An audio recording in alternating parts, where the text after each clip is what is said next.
Hi everyone, I Sayeda Rida on behalf of HR Metrics welcome you all and thank you all for joining us today for the dialogue on real-time career management through professional qualification.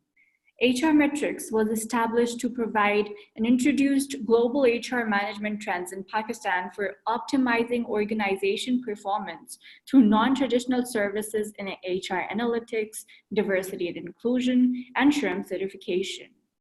HR Metrics provides data analytics framework to align workforce performance with organizations' performance in verifiable terms. It is the SHRM international partner in Pakistan for SHRM CP and SHRM SCP certification programs and has facilitated certification courses for hundreds of HR professionals. Due to high success ratio of its alumni, HR Metrics got Global Top 5 Partners Award during 2016 and 2017 consecutively. HR Metrics is pioneer in introducing the global diversity and inclusion benchmark standards in Pakistan. So the presenter we have with us today on the topic is Dr. Constantine Kiritsis, mainly known by Dr. Dino, one of the most versatile professionals in business operating as an entrepreneur and consultant in the business, HR, training and development industry. He is considered a world-class inspirational trainer, having trained and led diverse events for numerous corporations and associations.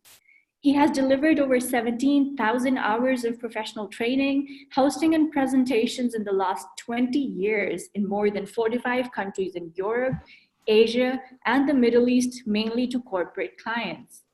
He is founder of StudySmart, a company offering consulting, professional qualifications training mainly for corporate clients, and is also a consultant and international curriculum development expert for PwC's Academy in the CEE and the Middle East. Dino has developed curriculum, methodology, and mapping procedure for PwC's mini MBA program. In 2019, he won the silver medal from the prestigious Bush's Education Awards for his mini MBA concept based on a holistic process diagram.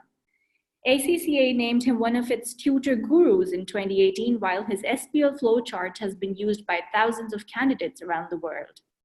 He holds a bachelor's degree from the University of Connecticut, USA, a master's and a PhD from the University of Surrey, UK, a diploma in corporate governance from the Association of Chartered Certified Accountants, and is an associate member of the International Compliance Association and a senior certified professional from the Society for Human Resource Management USA. Welcome, Dr. Dino. Hello, thank you. Thank you for having me. Here with me is also Zahid Mubarak, CEO HR Metrics, who would like to say a few words at the beginning. Before I hand over to the presenter, just a quick glance through the Zoom guidelines. Kindly keep yourself mute during the presentation in order to avoid background noises disrupting the webinar. Please use the chat box for questions or comments. Kindly keep your video turned off so that the audience are not distracted. However, during the Q&A session towards the end, it is recommended that the audience may turn on their video. The presenters may have their video on throughout. We will be recording this webinar, and this webinar is approved for one SHRM recertification PTC. Thank you, and over to Zahid and then to Dr. Dino. Wonderful, thank you so much, Rida. And I, first of all, apologize for the inconvenience that was caused to you because we had to postpone this webinar while it was planned ago due to some technical reasons, and I'm sorry for that, and I hope and I thankful to you for the bearing this inconvenience. Reason why we are holding this webinar, I also want to share with you that in June this year, while I was a speaker in the Las Vegas and Dr. Dino was also a speaker, I happened to attend his talk, and I was really impressed with the thought and the kind of information that he has about this subject. And then I requested him to make it possible to talk to our community. And thanks, Dr. Dino, for making it convenient. For today's webinar, we have around 61 registrations, but I exactly do not know how many people turn up. But anyway, we are going to start with it, and whosoever has registered has the opportunity to join. So without taking any further time, I would like to request Dino to please start with your presentation, and over to you. Thank you. Thank you very much. Let me just check. Can you all hear me first of all? Let me just get the okay. I need to be able to share my screen and maybe start my video very quickly. So if maybe we can make sure I can do that. I cannot seem to start the video, but that's okay. The point is to share my desktop, I guess. So let me just go to all my messy desktop here and start talking about, here we go. So can you hear me? Can I get the okay from Zahid, if you can hear me? Very well. Thank you. Excellent, excellent. So we are on track, and thank you very, very much for your kind words. I'll put a short little video. I can't use the video yet, but that's okay. We can do that later on. So I will talk to you about building competencies through designations. I really believe in education. I believe in training. And I think we all do, listening to me today. And I feel that there is no way to really keep up with what's going on around the world in terms of the business and how to be up to date and employable. A very, very important word is employability. You cannot, of course, keep up to date if you don't stay educated. And one of the ways to do that is to actually get certified. And I really, really believe in certifications for a number of reasons, which I think I'll try to clarify as we go on. So let me just go further to the next slide, and you'll just start this so everyone knows who I am now. Thank you very, very much for the beautiful introduction. Thank you, Zahid, for having me, and also apologies for the mix that went on a few weeks ago when I was in the Middle East. We can hear someone is not muting, and I heard a nice little baby there, but that's okay. These things happen. So why am I here? What am I trying to do? I'll try to talk to you about the real-time competency building through designations. We're going to do the webinar. If you want to ask any question, of course you can direct it to us, and I'll be happy to try to answer anything you want. And this presentation is all about designations, presentations, and how and qualifications, and how can someone be up to date and employable throughout someone's career. So let me first talk about the agenda. I will talk about the fast pace of work. I'll talk about how important it is to stay employable, to be able to cope with the fast pace of work, because people may be in danger and not be able to continue and staying employable. About the rise of incompetencies, and when I talk about competencies, I'll focus a lot on the soft ones, not only the hard ones. People think that the hard ones are more important. I have a feeling that and of course my research is into both types of competencies, but I have a feeling that soft is probably more important these days, especially if you want to become a leader. The more you grow in a corporate setting, the more it's important to build your soft skills, because that's what's missing in the world. We don't know how to listen. We don't know how to handle meetings. We don't know how to have empathy. We are not very good in understanding others and giving others the time to actually produce results. The technical concepts and the technical areas, like for example, IFRS or something in engineering and IT, we can find out. We can find these things. We can learn them. If we don't learn them in the beginning, we can probably learn them later on after we work in a corporate setting. They will teach us. And that's why we say in human resources, we hire for attitude and we train for skill. And I think that's something that we all should understand, I think, quite well. We do quite well. And there is a rise, another point that I'll be talking about, in professional designation. What is that all about? We can see people getting certified. Many universities are kind of losing ground in that.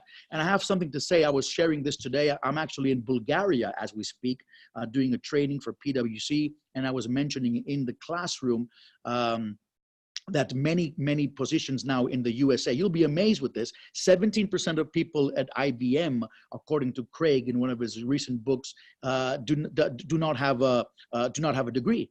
So people are working, and 2 out of 10 people are working in one of the top companies in the world without a degree, which means that they're doing something to be employable. And what is that? It's probably a designation. It's probably a boot camp that leads to certifications on something in technology. So it's interesting to see where this is leading us. And I think that's what, one area that will probably interest you.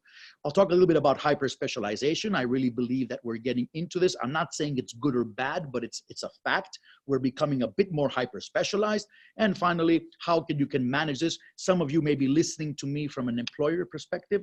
Some of you may be listening to me as employees or as students that want to find out what to do. So let's go to the next slide. Of course, everything I say, I always use this 80-20 principle. And what I mean by that is that, I don't have all the answers. I don't think anyone has any answers. I think we all are trying to get closer to the truth and what has more possibility to happen in the future. And because the future changes very, very fast, that's why we have to try to be as more, let's say, sure about things as possible. And that means maybe going up to 80 or 90%, but no one knows what's going to happen. Of course, I talk about a global perspective. I'm very happy to talk to people that are probably listening to me from Pakistan or the overall region, because it's important to say that everything I say is more global in nature. I don't believe in any local business these days, because it's very difficult to actually make a business if you're local. So and of course, the discipline is in business. I won't talk about all the disciplines. For example, if someone is listening as in the pharma industry, and if you're a biologist, maybe some of these things may not be applicable up to a certain point. So the main themes, let me go to the next slide. Can professional qualifications differentiate you? In the era of academic inflation, that's a very good term. And if you look throughout, in the internet, you'll find this term called academic inflation. It means that we have a lot of people that have degrees. How can they differentiate? Where is the differentiation? And to be honest, I get all this, these comments from HR professionals around the world. They say, that we don't see anything differentiated. People have a degree, okay. They may have a master's degree. And I know in some countries, even master's degrees are everyone has a master's degree, they say, in some parts of the world. I'm not downgrading them. I'm also an academic qualified person, and I don't downgrade myself. But on the other hand, we have to continue to get trained. And maybe people stop from the degree and the master's, and they don't go on to something else. We have to understand that until we die, we probably will have to do a certification to prove what we know. So it's not a matter of not getting degrees. It's a matter of continuing and getting more credentials. They may be called digital badges. They may be called certifications. It doesn't matter. And it doesn't matter, the quantity doesn't matter. You have to know what to get. And this is where there's a big gap in the market. Those of you who are listening may find this a good idea to get into. There's a really a bad percentage of in terms of having career coaches. Who's coaching us? The people in schools have probably never been in the business. That's another big problem. So, my children are going to school. They're probably going to be coached by someone who's not in the business and is not working in a fast-paced, let's say, world, because schools are probably the least fast. So I'm telling you, it's really interesting to see how problems arise from this academic inflation. If you want to differentiate, if you want to be disruptive, then of course we have to do a little bit more. But the point is what to do. I'm not saying to do anything. I never say that. The point is to do to do something at the right place, at the right time, for the right reason, with the right provider and the right designation. And this takes a lot of thinking and a lot of discussion. But speaking, when I spoke in Las Vegas and Zahid met me there, speaking to HR professionals, and that's why you see the slide which has the colors and the logos. It was from the talk in Las Vegas. We actually got into this, that professionals in HR also need to get certified. Not only people working for other companies, but also of course the HR people hiring people.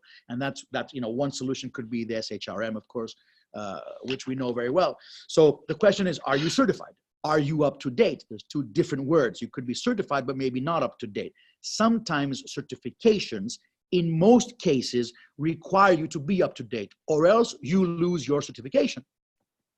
And I find that good. I'm making a case actually in one of my new papers that I'm writing, that every discipline should be up to date. It doesn't matter if you are in events management or you're a business manager or accountant or financier or whatever. You have to be certified, but your certification needs to require you to be up to date, because that's the only way to verify when you go to an interview, or from the people, conducting the interview, to guarantee that you are up to date as much as possible. And the question, if you are listening to me from the perspective of the employer, does your organization have a policy supporting certification training? That's another good question to ask. So my next slide has a quote. So let me just read this. When the pace of change gets this fast, the only way to retain a lifelong working capacity is to engage in lifelong learning. So it's not just something nice to have. It's the only way forward. And I was talking today in my class about artificial intelligence, data analytics, ethics in data, cybercrime, GDPR regulations. I'm telling you, if you don't read, if you don't do things, if you don't try to get certified in things, then it's impossible for you to be able to verify what you know. Okay, your work experience and your CV may say that, but it'll be difficult to convince people. So one way to actually manage your careers, to come back to my main theme, would be to get certifications when you should get certifications, specific ones that are really applicable to you and good for you, which is another big question on its own. And I promise Zahid and I will probably get together and maybe we do one more webinar on that, on how to pick, how this is done. That's the how part of it. But let's see the rationale here. So let me go to the next slide. The importance of competencies. And let me tell you how this problem was created. It was created in a nutshell. You can see my bullets on this slide, but let me just, be a bit more open with you and maybe, make it in the form of discussion. Schools are not there, were not there for competencies. Colleges were not there for competencies. Schools were there and colleges to give you knowledge. So they were asking us in school, do you know that? When did this happen? What was the date of this? Knowledge now is becoming irrelevant because of Google. The point is synthesis. The point is to synthesize information and be able to present it, to gain the skill of presenting, of sharing information, working with others. So we need to give rise to competencies, to behaviors that will help you perform a job, okay? And the soft skills, which are presentation skills, negotiation skills, critical thinking, being innovative, working with others, giving adequate feedback, communication. These things are not taught in college. You may have gone to a good college and you had some of these, worked, but that's not the objective. Unfortunately, in most countries that I've traveled, and I've been to about 45 countries, as was noted, and I hope I make them 50 or 60 or 70 in the next few years, but I always ask, I always research, I always talk about this in different countries, and we all agree that in most cases, universities are there and schools are there to help us learn things, but not to build skill, okay? And that's a big crisis, and that's why I'm also a board member in an organization called SOFIA. You can probably have a look at this if you have the time. School of the Future International Academy. That's why I quote SOFIA. A lot of the research that we do in this area has to do with that. And there's more to say if we have some time, maybe some questions at the end. So this competency crisis continues in college, and that is according to Gooden, one of my favorite marketing authors. He says the global problem of theory versus practice and knowing versus doing. You may know something, but you may not know how to execute it, and that's where qualifications may help a little bit more. Of course, they're not all good. I have to say that all the time as a disclaimer. It's very important to know, what kind of designation you're talking about. So we try to solve the issue through corporations. How are corporations solving this problem? They're making their own academies. And if you think about it, the General Electric, Dell, even McDonald's have their own universities or their own training regimens. So it's important to see how the corporation is helping their people gain these skills and competencies tailor-made for their industry, because even if you have the background from a college, it doesn't mean you're ready to go. Now, I know someone will say, Dino, wait a minute, the university is not there to actually help you build all these things. It gives you general knowledge. Well, basically, if you're an accountant, you should be up to date, and many universities are not up to date. For example, in IFRSs, in internal audit, they're not practical to understand the setting in a corporation. So, I can debate that. You need to be kind of ready, and then the corporation will probably update you. But even if you are ready and you go to the corporation, or maybe the corporation can help you, the corporation is going to get a role like a university to continue to train you if they want to keep you. So it's a big discussion. I know that I'm opening, but this is something that I wanted to share with you. And we can, of course, talk about that even more later on.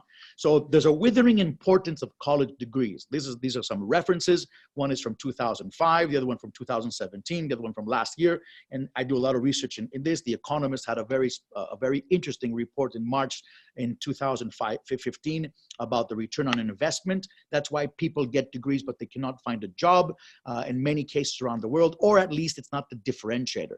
In the era of my father, if you had a master's degree, you were God. But now if you have a master's degree, it's good. You see, and the answer is not getting a PhD, because a PhD is more academic. It's not professional. You may actually you're probably discouraged to get a PhD, because if you do that, then you become more of an analyst. So that's why people that want to do PhDs do them for their own sake, or if they want to teach and not for the company's sake or a company's sake. Not in every discipline again. There's always disclaimers in everything I say, and that's why there's the 80-20 principle. The point of this webinar is to stimulate you, is to give you some good findings that we've come up with and our research, and to share with you, and maybe that will stimulate you to look further, maybe to inspire you to look at something new, and that's the whole point of this. So a college degree at the start of a working career does not answer the need for continuous acquisition of new skills, especially as career spans are lengthening. A college degree is still a prerequisite for many jobs, but employers often do not trust it enough to hire workers just on the strength of that without experience. And that's where a lot of degrees that are good have, let's say, internships, or they're called in the UK, they were called sandwich courses. You do a degree and you try to find some employment to actually put your knowledge to practice, and that's probably a lot more helpful for a number of people. So more and more companies, as I told you, IBM, 15%, sorry, I said 17%, it was 15%. The latest data, maybe it's higher now. IBM, recruits 15% of people without a degree. That's a recent statistic. We go to the next slide. So why is this important? Because a lot of reports, and I'm quoting one, of course, from PwC, which I'm very, of course, close with, and I do a lot of work with. And the PwC report, a lot of reports and the surveys every year that they come out with suggest that the CEOs suggest that what's missing from people are softer skills. And don't get me wrong, I have to kind of link something now. That doesn't mean that if you do a qualification, you will be good in terms of soft skills or whatever. My point is that you need to continue to manage your career by gaining credentials in different areas. And therefore, that's what's going to build hard and soft skills. But in most cases, people don't build anything. They remain just with work experience, which is okay. If you live if you work in a very competitive setting, you can learn a lot of things. So, but the point is to continue and build more and more, because that's what the research is indicating. And then the last, let's say, 2 bullets, let me just read one of them. The skills they believe, according to the survey, are the most important are the uniquely human collaborative capabilities that can't be replaced by machines. As a result, some parts of the recruitment market are about to become very, very competitive indeed. And that's from 2017. College traditionally focused on knowledge, and I said that earlier, and not, of course, on synthesis. And that's why we need to have continuing professional development. We need to continue to build our knowledge. Universities do not have that requirement. So if you had a bachelor's degree, you have it for life, but it doesn't mean you're in that area of discipline. You don't have to be, but how can you gain more skill and verify that skill if you actually work for an employer? So the next slide is I think one of my favorite quotes that I always say: a degree may get us in, but competencies make us stay. I haven't seen any company in the world that takes the appraisal or any appraisal and any sort of appraisal and says, okay, this guy Dino has a degree, let's keep him. They would say, Dino is good in this, this, this, and this, and they won't even check my degree if it's after 2 or 3 years. It's for granted that I've done something. But if I do gain experience and I do verify that through a certification, that's going to be over and above, and that can verify me and keep me more employable and maybe make me find a better job and build more on hard and soft competencies. That's the idea. And in the old days, it was the universities, led, and the corporations followed. And now it's the corporations lead and the universities follow. Let me explain that. If something happens in the area of data privacy, like a new regulation in Europe, like GDPR, many of you in Pakistan may not have heard of it. I don't know where you're listening to me, but mainly if you're listening from your region, maybe you don't know a lot about GDPR. But in Europe, it's a very big regulation. Do you think the universities are ready to cope with it? Do they have any books on it? Any case studies? No, corporations have these. And as in every regulation, and in every new thing that happens, for example, platforms, AI, blockchain technology, Bitcoin, banks being having competitors which are probably from different parts of the world, and they never thought they would be competing, or let's say telecom companies becoming banks now because the telecom companies have the mobile. Do you think the university is ready to cope with that? The research has no book on this. There's no case studies. Companies have to consult, like PwC or Deloitte or KPMG or McKinsey. So they have to find solutions for that. You see now why they're doing the training? They can't say, oh, go to the university and learn this and come back. Or they can't recruit someone because everything is going so fast. They have to have some sort of infrastructure to deal with this. And they have to teach, learn, train, and create this synthesis of information to make sure that they help. So it was the other way around in the old days, but now it's the corporations lead and the universities, unfortunately, follow. So the value, to summarize this, I have a couple of more slides to summarize where the problem began. And I think I'm kind of helping some people be convinced with this. The value of academic degrees, of course, is good, but it didn't really bring the competencies. And that's why McKinsey in 2014, Pew Research in 2016, Craig from University Ventures Fund in 2018, I read the whole book, great book about the new university and what's going on in the world. They talk about this exactly what I'm saying as well. Less than half of employers are satisfied with their workforce skill levels. Okay, and McKinsey did thousands of interviews and questionnaires. Pew Research Center, only 16% of Americans think that a 4-year degree course prepares students very well for a high-paying job in the modern economy. Interesting.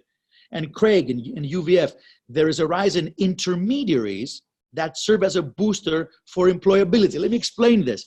Because the universities are not really helping in this direction, and the corporations, of course, need people to be ready, they are creating intermediaries, which looks like this. My next slide. Look at this. In the old days, it was employer to institution directly, and you had to find the best institution to recruit the best people. And now the employers may actually invest in institutions that would actually boost the possibility of someone being recruited. You got it? So the institutions will invest also in an intermediary, like a after college, let's say, school, an after college graduate, how can I call it, training. And the employers will probably invest in this to say, okay, you take these people for 6 weeks or 6 months or whatever, and help them through your pathways so we can recruit them and talk to them about transparency, ethics, accountability, governance, things that every corporation wants, but not all degrees have it. Business ethics is a huge topic. But if you do, let's say, accounting, you'll do ethics from that perspective. You may not do all the governance issues, but companies need that. I'm just giving you one example. I'm not saying that you have to, for example, do that, but that's something that you should look into. So there's a rise in intermediaries. So the value overall, to summarize and go to the next point of career management, there's no guarantee for a job to get a degree. It's not a differentiator. I don't think anyone can probably say that. And maybe someone is listening and say, okay, wait a minute, Dino. I always try to think the other way around as well and say, okay, this guy has a degree from Harvard. Isn't that a differentiator? Yeah, the brand name is. Doesn't mean that someone is good necessarily. So the brand, yes, will probably open up doors. And of course, the quality is probably good, MIT, whatever. How many universities are there that have this brand that can open up doors? not all of us have access to these universities. So it's not necessarily a differentiator in a wider 80% sense. It needs to be complemented. What does that mean? You need to do extras. You can't just stay with your degree. If you're not unemployed after 2 or 3 years, you still have a problem. If you leave your job and there's nothing there to fill in that gap, so you have to complement it with something extra. It's part of the puzzle, but it's a piece to the puzzle. It's not the solution. It used to be the solution because things didn't change. Let me clarify that. Because things didn't change, your degree was fine in the old days. What you learned at university was okay. But now what you learned at university in engineering and IT, after the 3rd year, you're out of date. What you learned in year 1 is out of date. It's amazing. So it doesn't address competencies. It is a foundation as a degree. Of course, that's very, very important. And it's a bit more theoretical. And that's why, for example, when I teach SHRM, and Zahid knows this very well, you talk to professionals. So in the classroom, we talk about how they deal with something. What do you do about this? Compensation, HR analytics. How do you do this? How can we find out that? How can you, do this training? How can you make a policy of training? You don't talk about training, how important it is. Of course we know how important it is. And the ways that you can do this. It's exactly case studies on things that people share in classroom. And we try to, of course, make the theory more practical. So what's happening now? Area 5. The businesses are getting into the equation. They need to solve the problem. So they know the problem. I gave you references. I gave you all the research available, or some of the research, sorry, not all of it. It's a lot of it. And they need to solve the problem of being adaptable and change through training. How can you do that? Corporate training has become priority. Let me tell you that the big 4, PwC, KPMG, EY, and Deloitte, spend millions of dollars, maybe in total it's in the billions if I talk about them globally, okay? And there's a lot of corporate academies around the world that are on the rise, like PwC, like Deloitte, like EY, like GE, like Apple, Mars, IKEA, and everyone is trying to organize their training, let's say, departments in such a way where they can do lifelong learning, identify problems in the market, and also have a blend, not only of their internal training, because their internal training is not necessarily good enough, because when you only have internal training, you see things from your company's perspective. So you need to have people from outside the company as well. So attracting, building, and retaining talent for the future through certification training that requires CIPD and making specialization a requirement. And that's why to work in some companies, you need to be certified. Period. You have to do that. You can confront the problem of theory, of course, versus practice. And the universities are being assisted by companies in redesigning job descriptions. Let me give you an example. We never had a DPO, data privacy officer. It happened. So the universities have to find ways to, talk about these new, let's say, these new job descriptions and what this person does when they teach it. But, corporations already did it. They had to have a DPO because it was part of a regulation. What does this person do? What's the job description? How can you update that? What are the certifications? So I'm telling you, the corporation is going a lot faster than what most universities are doing. And that does not mean that we don't need universities. Please make sure you understand I didn't say that. I'm giving you the problem, and some of them are doing a better job than others. This is not a blanket policy thing or a blanket assumption, but you need to understand that universities are required, but they need to change in the way they do things. And that's a different story. This may become even, discussion about every region and what's going on in Pakistan and what's going on in Greece, where I come from, or the USA. So that's another topic. Moving forward, area C, and as you see from my screen, if you're watching my screen, of course you probably are, there's 16 out of 27 slides. So we have like 6, 7 more basically, because the last ones are thank you. So let me just go over the last ones and maybe go to questions. So what the business are doing: corporate academies, own certification programs, global association with, for example, universities are endorsing their programs with SHRM. The ACCA is working with universities in the UK in terms of accounting to do things in terms of endorsing their programs on international financial reporting standards. And by the way, since I'm talking to Zahid in Pakistan, I think some of the, or not think, I know some of the best students I had were from Pakistan, which I had met actually working in Qatar and some years ago, 6-7 years ago. So I know you know about these qualifications, about ACCA and about the SHRM and CIA and CFA. This is what the companies are doing. They're supporting their people to get certified, and they're used as motivators. Quality assurance becomes internal, so they're checking who gets certified, what's the material they're reading. So they're also becoming a little bit of like a university, checking the quality and also giving feedback to these tuition providers and material providers. So you get the best of both worlds. So you have academia, and you also have, of course, the workplace. So you get academically qualified people, but also building their competencies in the workplace. And people are more likely to invest in training if it confers a qualification that others will recognize. That's a very important. I'll read that again because it really means something. People are more likely to invest in training if it confers a qualification. So it's easy. It's better to say to someone, if you do this training, you can get certified in it. Ah, I see. That's more attractive because I can verify the benchmark. I have the benchmark. If I say you should do this training because it's good for you, it's also useful. All of us do trainings like that, but the first one was more attractive. Let's be honest. So that's why the title of this presentation is Career Management, Real-Time Career Management, because you can do this while working and building every 2 or 3 years, getting something, even though it may be small, it may verify that you have the basics in that area. So what are the new requirements? Now, this could be debated heavily, but I wanted to share with you that I think these are very important competencies for the future. Communication, time management, agility, sense-making. The word sense-making is interesting because we have to make sense of all the changes that are going on. And this could be a skill in the future. Innovation and creative thinking, intrapreneurship, new media literacy, computational thinking. Now with data analytics, you have to know all about these things. Adaptive thinking, which is close to agility in one sense. Analytics overall. You're going to use data and dashboards in the future to make sense of things. Having a global mindset, that's a skill. People have to get that. Having a digital mindset, that's an overview. And of course, overall softer skills and constant updating. If you're good in a number of these, maybe not all of these, then of course you're in good shape. But you need to master these. One of the biggest problems I was discussing this morning, and last week I was in Zagreb, Croatia, and then after that I was in Czech Republic for another training.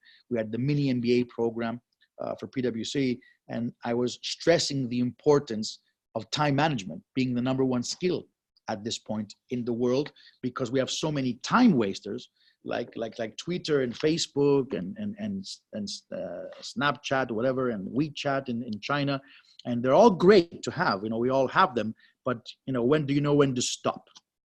So this is a model I've developed. This is called the career value model, and this career value model has 2 axes. One is the program duration, and one is the age. And as you can see, and I'm sure I would be happy to share this presentation. Zahid from Pakistan can share it with all the participants on PDF.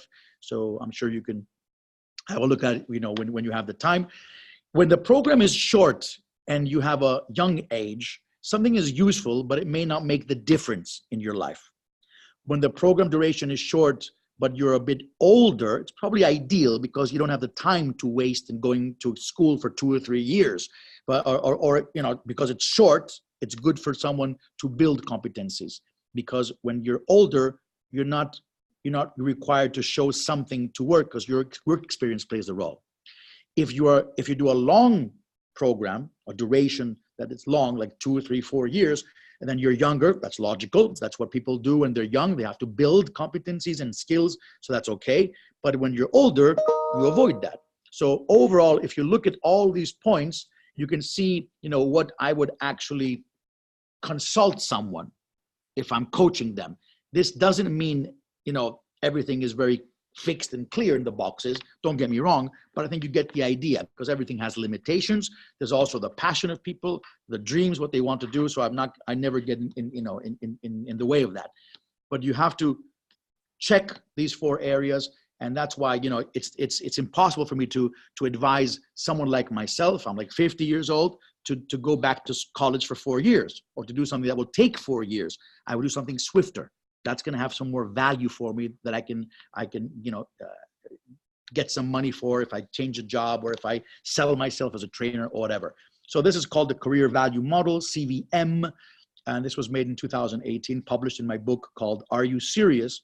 And you can have a look at that as well. And here, now in the last part of today's webinar, I just go over the overview. The education has two very basic pillars.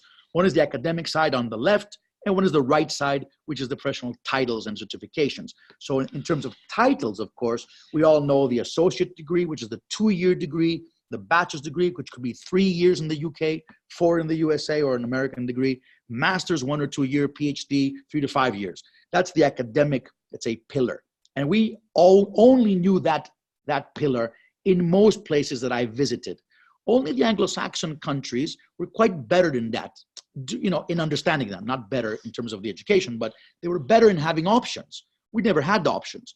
So the other pillar is professional titles, which means you can have a degree first, and then you can go and get, let's say, the SHRM, you can do a CPA, you can do the ACCA, which require global exams and experience to be certified. And then you need recertification credit to keep that.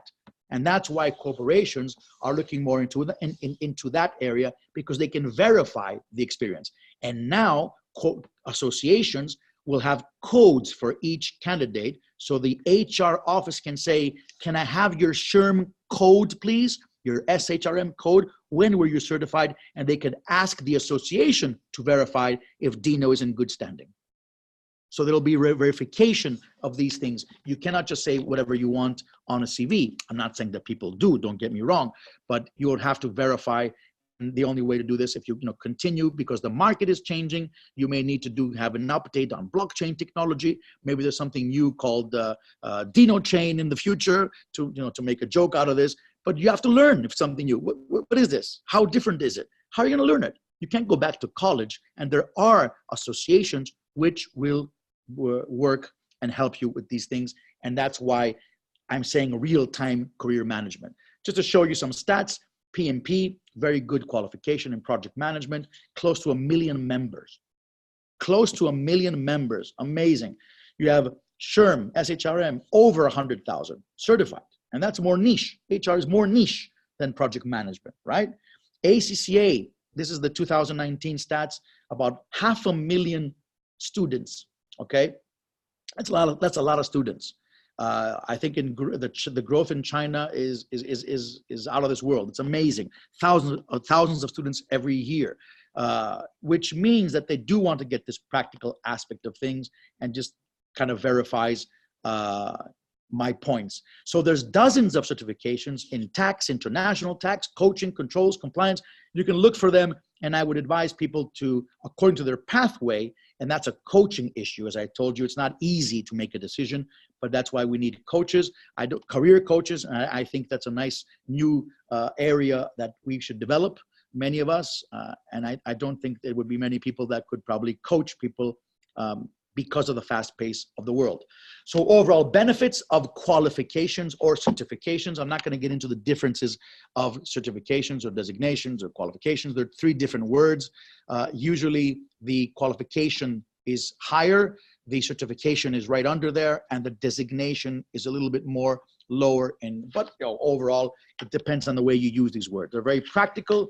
You need experience. They're considered global benchmarks, higher salaries, differentiated. I'm not going to read the whole slide, but here what I want to say is that they're updating the material constantly. We get updates for SHRM when we teach it every year. There's new things.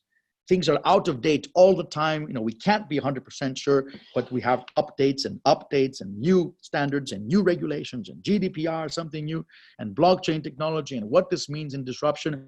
And that's why people, go and do these things, because they know they have to verify every 2 years, which is the next slide showing these socks we just washed, the importance of recertification, because it's a nice little visual to show that we have to recertify all the time in order to stay fresh and to stay employable. And everyone should do this. This goes to all of us, including myself. And that's why I continue to get certified. In the beginning, there was, when they were reading my profile, Zaid's team was talking about my credentials, you know, I'm going to do more. And I hope I inspired some of you to look into this, because, you know, I did not stay with my PhD. I did not stay with my master's degree. You have to continue and always look for something to do that would make you be, make you stand out and be disruptive. So the future, before we go to questions, I think I have a couple of more slides. The future, you can read this. People will be certifying themselves more. There will be digital badges. There will be always on and ad hoc projects. Technology, of course, will have just-in-time workers. The more personalized training. CPD will be a must for most disciplines. Degrees may have expiry dates. Corporations will get more involved in the training of their people. Soft skills will be at the forefront. Hybrid jobs, which means that you may not do one specific thing, but you may have to complement and deal with other areas as well. And of course, schools and universities will drastically change their business model. I think the educational industry is the slowest among all industries in the world. And I think they have to do something about that. I think the duration of degrees can be challenged. Let me give you an example. Why should someone, you know, do a bachelor's degree in 4 years? And someone listening to me say, what do you mean, Dino? Because 4 years was the amount of time required about 200 years ago. We're living in a fast-paced world. We have technology. We can do research. We can do studies much faster. Why don't make it 3 years for the American degrees? Who can challenge that? I can probably challenge back. Why do we need 5 years for a PhD when we can do a research study through SurveyMonkey and attack, let's say, 1,000 people? It's a huge sample in 1 second. In the old days, you needed 6 months to do your research. So things are not really challenged for a number of reasons. Maybe they're political, maybe they're governmental, maybe they're industry-led. I don't care.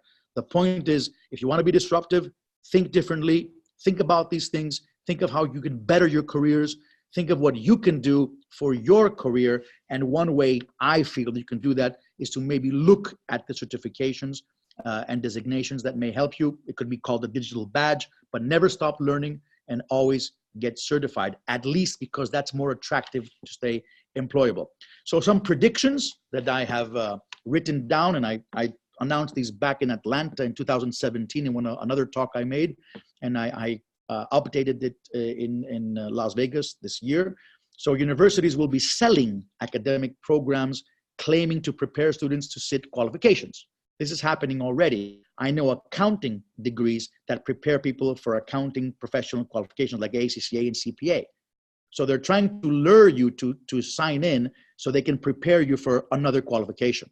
So my program would lead you to exams for CFA, for financial analysis, for example. It's happening. University will be seeking endorsement. They want to work with associations. So the universities in Greece that I know, they actually asked SHRM to be endorsed. If the university had all the answers, why would they go to SHRM to be endorsed? Because it's a marketing tool for them. Please endorse my program. And they say to the students, we are SHRM endorsed. What does that mean? It means that SHRM checked your program and you're up to date. And that about 30, 40 years ago, university wouldn't have to do that. Corporations will be preparing their own academies. We said that earlier. Corporations will eventually compete with universities. This could be something new. I read this actually in a number of short articles online once, and I actually tried to figure out how this could work. But maybe there would be co-branded programs. So for example, logistics management from the University of Essex in the UK in association with IKEA. And that's gonna be the future because you'll probably get an internship to work for IKEA. So parents and students will start factoring in whether the university choice offers exemptions, because if you do a university degree, how is that going to help me do my designation later on? So they're going to factor it in before they make a decision. And of course, we'll be always learning, constantly on. So the value of certifications, I think we need a different skill set for the future. Big data, disruptions, all these points are becoming much more important and more powerful. Certifications can play a significant role if you want to use them, if you are listening to me from the employer side, and if you're listening to me from an employee side for yourself. So both can benefit from this. And I'm helping companies nowadays on how to make a policy to do this and what to do first, how to make a policy for people to apply to get certified. How is that done? Maybe internally, externally. That's the idea. The practical characteristics of certifications, the CPD requirement, the constant updating, the relationship they have with corporations and their global reach are reasons why certifications have been on a constant rise in almost all industries. And that is, I think, the end of my slideshow and my discussion on these slides. And I hope you enjoyed it. And one more quote, and it's not only being employable, but staying employable. And that is why people are looking for other options as well, apart from, of course, academic degrees. And I think that's something that could probably help you think differently. So that was it. I would love to have some questions. Let me see if I can actually share my video. If you can see me, it says I cannot start my video because the host has stopped it. So maybe if Zahid can allow me to use my video, it would be great. So I could say hi to people watching this. Okay, here we go. So here we go. I think you can see me. Hello, how are you? So now you can see my face and you can see Zahid, I guess. If you have any questions, anything you want to share, those of you who stayed in and tuned in, please let me know. Zahid, maybe you want to share something? First of all, let me compliment, I think, very nicely articulated presentations by highlighting the problems in a very genuine way. I do have a question, but I would like to give opportunity to the others, whosoever wishes to ask any question or the comment, please go ahead. So, Zaid Saab, this is Noman. I would like to ask a question. Go ahead, Noman. Hi, Dr. Dino. Hello. First of all, it was really very lively, a very interactive session by yourself. And in a long time, I really enjoyed a session by someone like you. That was really, really very, very impressive in that term. And the new thing that I learned today was the sense-making skill. I really love the term, and it is very relevant. I must say that because the things are changing so rapidly, and as you mentioned, the technology, the blockchain, and the things are going on so much rapidly that we have to build this skill as a sense-making that at least we should make a sense, and then we can go ahead with the other decision-making thing. Coming back to my question, Doctor, you mentioned that the certification doesn't necessarily mean that we are updated when you were describing the difference between certification versus being updated. So my question is that if someone is not certified in his or her domain, but he or she is updated, is it enough? And if it is enough, how to prove that someone is being updated in his or her field, and how to sell it to the employers? Because being certified, you can sell yourself that I am sort of certified, but just being updated in some skill, you cannot show it to, or you cannot prove it to some employer. So that's my question. Thank you. Let me clarify. Thank you, first of all, for your kind words.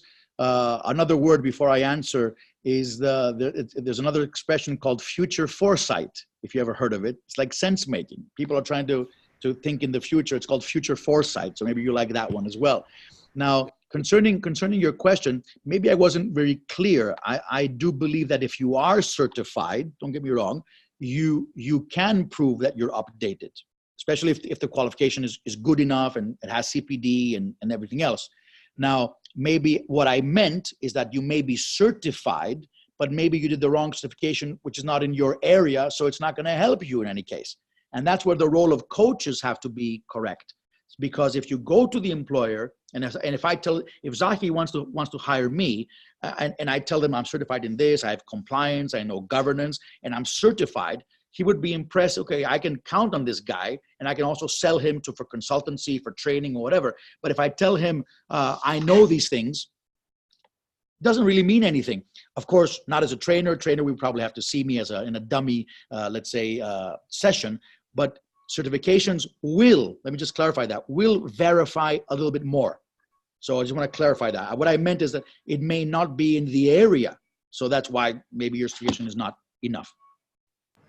Thank you. Thank you. It's much clear now. Okay, anybody else?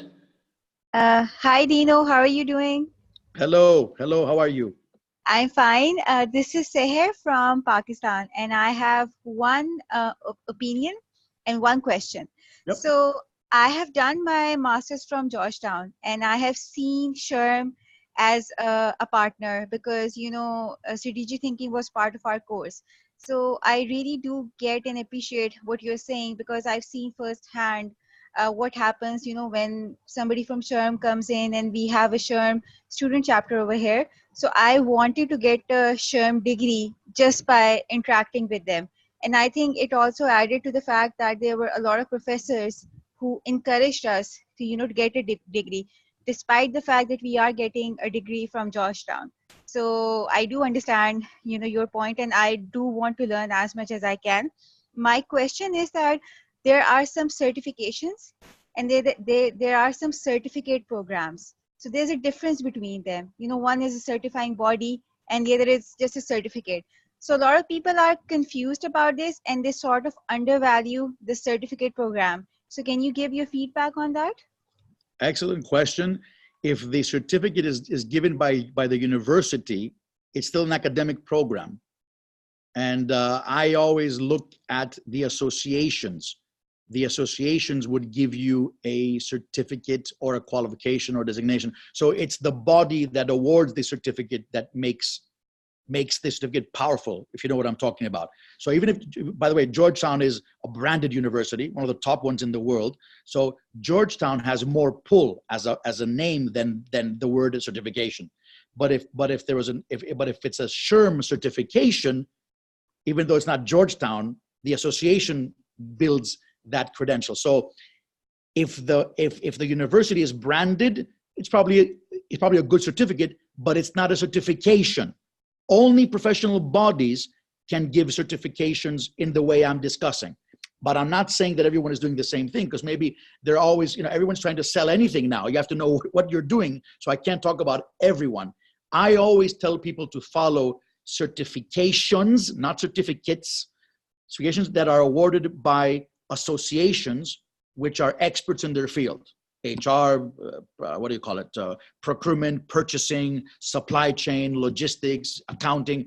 And we know the top ones. The top ones are like 20, 30.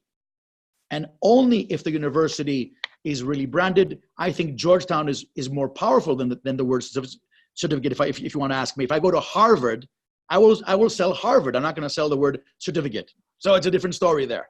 But how many of these universities are there? Not too many. So to clarify, the word certificate, if it's given by a university, it doesn't have much power. Let me tell you that. So what about if the certificate is given by an HR consulting company? So for example, I've done a certificate in diversity and inclusion. So, you know, the GDIB model. So if I'm trying to sell this to somebody else, they always ask me who is the certifying body. So that's where the confusion comes in, and people sort of value the certificate part less than the certification part. And I don't think in DNI we have a certifying body. So that's what I'm talking about. If you get it from a consulting company. Yeah, well, and that's why it's probably weaker. I think okay. We're on the same page here. It is weaker, unfortunately, because it's not the association body. If that consulting company or party is very powerful, let's say it's McKinsey or PwC, we have the pull. For example, we have the mini MBA program globally that we're offering with PwC. And because of the fact that it's PwC, it is very important because it's PwC. So, but I don't want to confuse you more. The point is the body should be the expert, not a university. It's the association that makes the standards behind this. Thank you so much, Dino. Thank you. Thanks. Thank you. All right. Anybody else? Hi, Dino. This is Talha. I'm SHRM certified. Excellent session. I don't think I don't say any further about your session. It was excellent. My question is that what is what in your opinion, what is the takeaway for L&D experts in terms of convincing their management on implied competency model. Like for L&D experts, what is in your opinion? What do you think that how should they be working on so that they convince their employers in terms of investing in their employees? Because whenever the point of expense comes in, the training component gets weaker in the organization. So what is a takeaway for us so that we can be more powerful in convincing to the management? Second, it's just a quick part that what you think that the modern trends or tools on training transform to workplace? Any one or two you think it's the modern one tools, the trends or the tools which can help us in transformation of training to the workplace? Well, I'll start with the easier one. Then the second part has to do with data analytics, period. Everything that has to do with analysis and analytics for the whole business, not only HR, that's transforming the business, getting the analytics from the market and making and giving visuals to people. If you give people visuals, they understand what's going on. And people should invest a little bit more in these types of tools in order to actually make predictions and to also try to make sure they understand their customers well. So it's all about, I mean, the tools are all about analytics these days. I have to say that. Even though it's bad or good, there's an ethical dimension to this. There's the recommendations that come from AI, if that's correct. Let's not get into that now because that's a huge discussion. But the tools you have to find have to do with understanding and gathering the data and putting it in such a way people understand them. And that's part of the answer to your first question about how to actually, persuade people to invest in L&D. That's a huge topic. We've always talked about that in human resources among people. And to be honest, it's amazing how people are still not investing because everyone just wants to see, the KPI. It's all about numbers. And that's where the balanced scorecard, as you know, you're certified, the balanced scorecard, brings in a number of other elements in that sense. So the first thing to say is that you have to have some people to get the buy-in. That's the only, that's why I tell people, you're HR, you're alone, you want to invest something, you got to do some trainings on communication skills and this. You have to have some people from inside that could get the buy-in to convince the management if you're getting, funding. And you can also bring in people from outside. Maybe the L&D on their own cannot help. You bring in an animator, as it's called, from outside. Some companies call me to have the meeting. So they bring me in as a business person, and I can also talk to the management. So you need some help. So I'm your supplier for training. Can you help me? Can you have a presentation, talk to the management? So I'm coming from outside, and we've of course talked, and I know you want to convince them. So I want to give a good present to support you, because if I support you, I can also get the training, but the management above all will be convinced. So that is part of it. So the tools part is analytics. Anything has to, we can talk a lot about that, but let's not do it now. But I'll be happy to talk with Zahid and have another webinar at some point in time about this. And the other part is getting the buy-in from inside, because it is true that the more people are looking at hard issues, the CEO doesn't come from an HR environment, is not a consultant in that area, and just maybe a former accountant or something.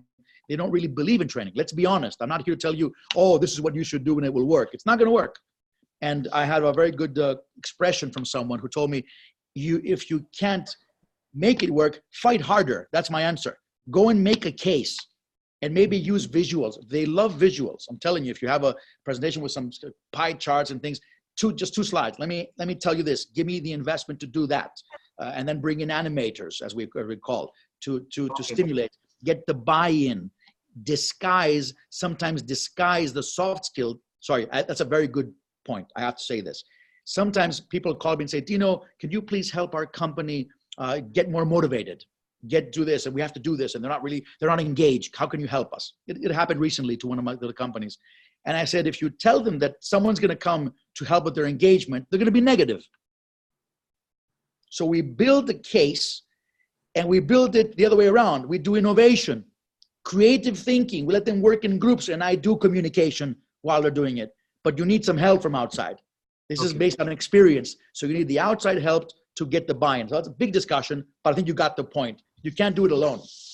I think it was very brief. You know, just one more thing, just like SHRM certification, do you recommend any international certification body who is working on data analytics? I'm talking about equivalent to SHRM. Any certification body Very, globally? very great question.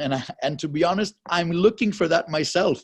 So if I have the answer, I'll talk to Zahid. Maybe we can talk about that, because I want to do that now, because I have to get better when I deliver these things. So, you know, it'll be another credential, but I need to find, I haven't found it. If I did, I would tell you I'm doing it. I'm very open and transparent, but I haven't. So let's wait a bit. I think there are a few. I don't want to advertise anything, but there are a few, but I'm not really convinced yet. And don't forget, sorry, Zahid, you cannot do data analytics from any perspective. It depends on what you do. If you're in T&D, okay, or if you're in HR, or if you're in purchasing, it's important to see these certification from your viewpoint. Some of these data analytics are only technical. I don't want to do technical. I have a technical guy who can help me. You know, Zahid knows HR analytics. He can tell you what to look at.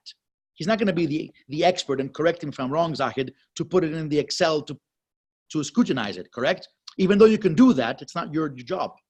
So it all depends on what you, I haven't been convinced yet, but I'll let you know. Thank you so much. It was very good. Thank you. I'd just like to reiterate what Dino has said, I think very well said, that in the first instance, it's not just only for the learning, but for any of the intervention that you want to take in the organization, you have to make a business case. And the business case, usually, HR business case is very, I think, high on the cost. But when you talk in terms of the return or the benefit to the organization, it's very high on the emotions and silent in the return. So what is the payoff?